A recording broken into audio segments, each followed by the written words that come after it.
at least 3,000 a day from what you see here today. Imagine if you own such a farm in a very small place, being able to make that amount of money that I have told you, and each and every day you have a profit of not less than 1,000 shillings, and therefore in a month you have 45,000. From out of the expenses you will make at least 45,000. Welcome to kiaiafrica, a place where we bring you information on agriculture, the new farming technology, and even new farming practices here in Kenya and even around the world, and mostly in Africa. Today we are in a place called Sasini in Mugumo, and we are looking at this farm where this farmer has done a very good job in maintaining this dairy that you can see here. And we will be talking to the farmer so that we can get the information on what is being done here, how many cows they have, and where they get their profit from. Therefore, karibu sana as we talk to the farmer.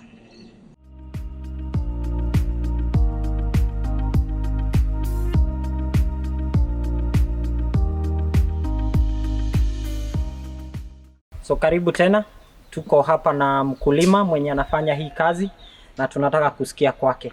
Ungetuambia unaitwa nani na ulianza ukulima lini na hapa kunaitwa aje?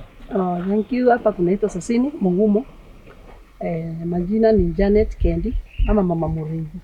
Yes. Ukulima ulianzia wapi? Ukulima wangu kabisa ulianzia kwa kuku.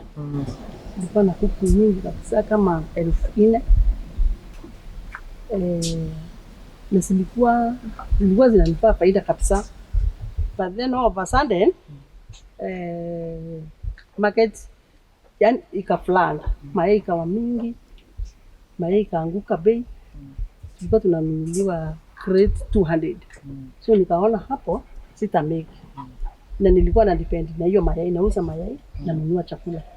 So ilifika pahali mayai ikaflanga kwa stock, no market, no anything.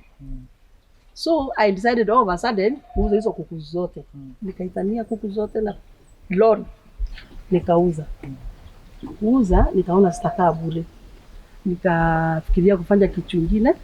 Nikaanza na ng'ombe 2. Nikaenda nikanunua ng'ombe 2. Nikaanza nazo.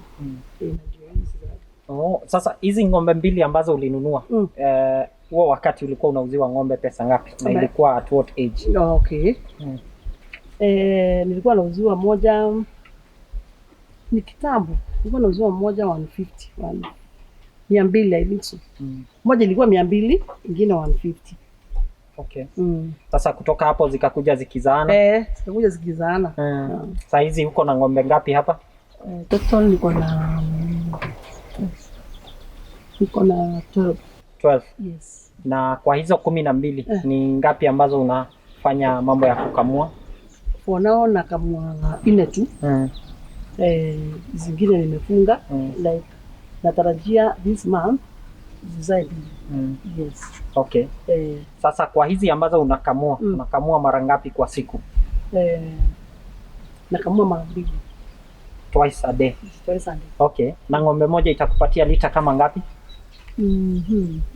Due to maintenance, azinipei maziwa mingi sana. Moja ni 15 kwenda na juu, 15 16, okay. But ni 15 kwenda na juu. Okay. Na wakati mnafanya ukulima ya ng'ombe, kama saa hizi nimeona uko na ndama. Yes. Faida iko kwa maziwa ama iko kwa kuuza ng'ombe yenyewe? For me now, faida iko kwa kuuza ndama, cause the ng'ombe zile zinakamuliwa ni chache kuliko zile asikamuliwi. So the money I get from the milk, natumia hiyo pesa kununulia zingine chakula. So hizi ndama ndio nauza, nikiuza sana napata faida. Na unauza ndama ikiwa na miaka ngapi na unaiuza pesa ngapi? Nauza ndama ikiwa na kuanzia mwaka moja kwenda na juu, wakati nimeiweka mbegu. Okay. Siusangi bila mbegu, hata mkulima mwenyewe hawezi kukubali kununua bila mbegu. Because naweza mnunulia bila iende ikatae kushika. Mnaelewa? Yeah. Yes. Kwa hivyo unaiuza ikiwa na mbegu kuanzia miezi 4 hivi. Okay. Yeah. Na hiyo utauza pesa ngapi? Nauza kuanzia 150. 150. Yes. Kwa moja ambayo iko na mwaka mmoja na 1 and a half. Yeah. Okay. Yeah. Kwa hivyo mtu akitaka kufanya ukulima na hauna ile kiwango ya pesa ya juu, utarget sana kuuza ndama kuliko kuuza maziwa. Hapo utapata pesa. Exactly. Okay. Yes. Na safari yako ya ng'ombe imekuwa aje ukilinganisha na safari ya kulea kuku? Safari ya ng'ombe ni at least. Because ng'ombe hata ukikosa pesa ya kununua unga, utaenda kwa kichaka usitafutie nyasi.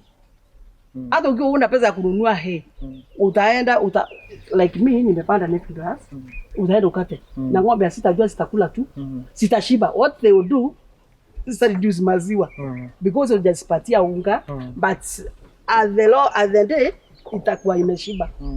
Okay. So ng'ombe ikupatia stress kama kuku. Kuku bila chakula hiyo ya unga sitakata. The following day sitakata like 10 trays. Zinapata yani stress bila chakula. Kuku can't do without a lot of money, extra money. Yani. Kwa hivyo wanarika ama youths ambao wako huko kwa matown na village, ukilinganisha zote mbili unaweza mwambia ajaribu ng'ombe kuliko kuku? For me, yes. Kwa sababu maintenance iko chini kidogo. Yes, ya ng'ombe iko chini kidogo.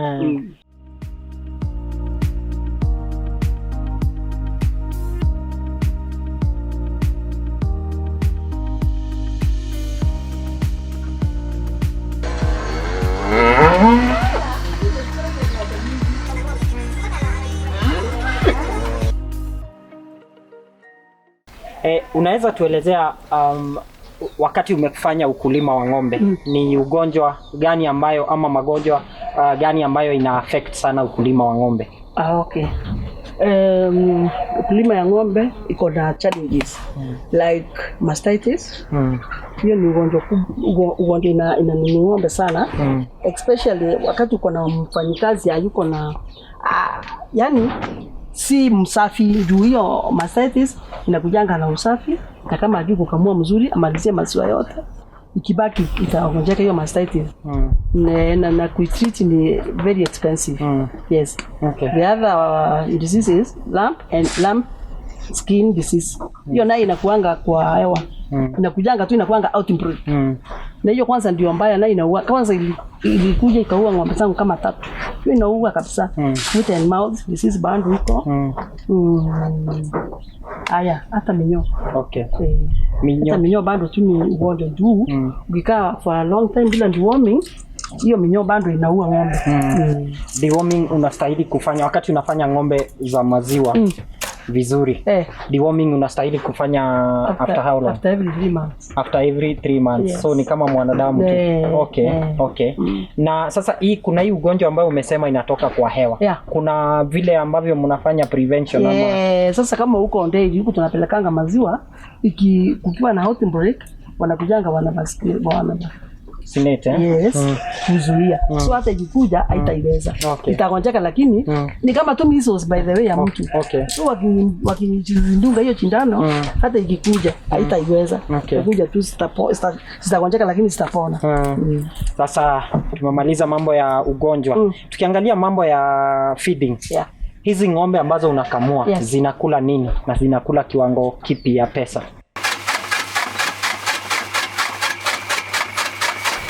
Kama hizi zangu za kukamuliwa na findi tofauti na hizi zingine, because na findi hizi na alianjuu kiazi ndio nipata maziwa, na spindi na silage. Nimeweka silage. Nimeweka silage. Hiyo silage nasipatia kila ng'ombe ndo 3 leonde. Then nasipatia egg milk. Kila ng'ombe kilo 2 asubuhi na kilo 2 saa hizo, kilo 4. Kila ng'ombe za kukamuliwa. Hizi zingine nazo nasipea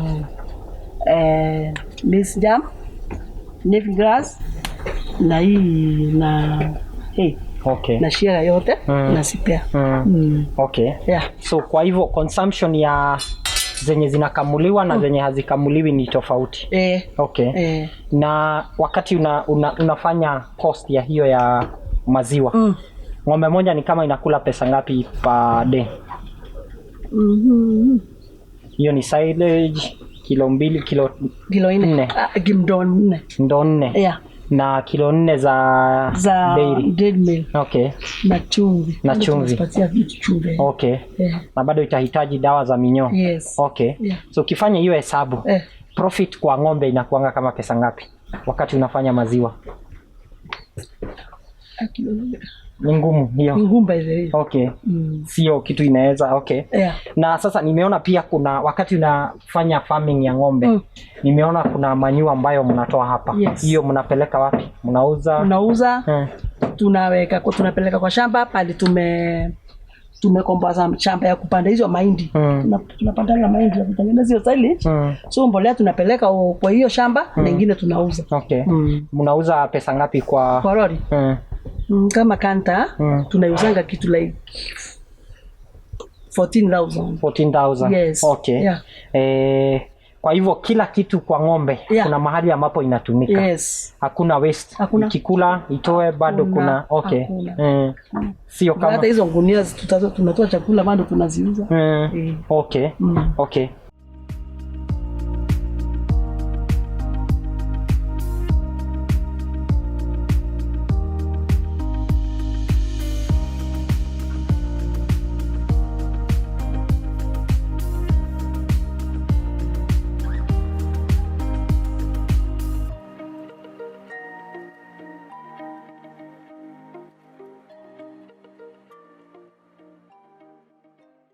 Sasa ningetaka pia utuelezee kwa ng'ombe anaishi kwa muda upi? Ndio sasa useme huyu amezeeka, wacha nitoe nilete mwingine.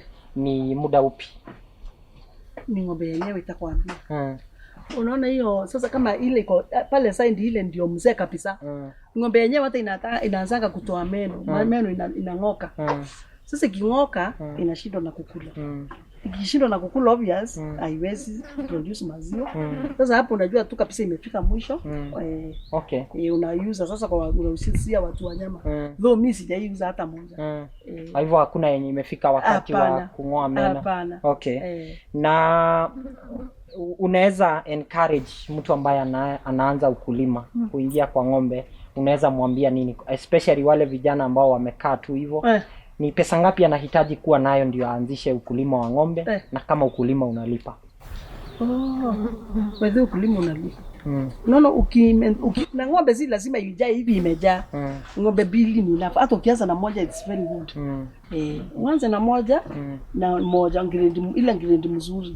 Ile inakupea like 30 kg ama 40 kg pande. Hiyo ni iko sawa kabisa. Sasa hiyo gizana si utaanza sasa fai kwanza hata na mimi. Na sasa hizo ambazo ziko juu ya hii ambayo inatoa wanauza kama pesa ngapi? Kama 300,000. Kama zingine zilikuwa sasa huku sazini. Huku kazini huku. Shamba yao walikuwa na ng'ombe kubwa. Walikuwa wanauza kuanzia ng'ombe moja 1,300. Nayo inatoa 40 kg. Okay. 40, 45 that hivi. Kwa hivyo kwa vijana tuseme ukulima unalipa. Na kwa sababu wewe ni kama our mom, ningependa encourage tu vijana waache kukaa tu mahali wamekaa kwa town na hivi wakisema hakuna kazi. Waelezee shambani ni nini ambacho wanaweza fanya mtu apate kitu. Aki shambani uwezi lala njaa, sababu ukiwa kwa shambani unaweza weka vitu mingi kidogo kidogo. Unaweza weka ng'ombe kama moja, unaweza weka mbuzi za maziwa bando kama moja, kuku inataka tumayai pale, ng'ombe maziwa hivyo. Kukaa na kuanza tu pole pole, si lazima uwe na a lot of money. Hapana.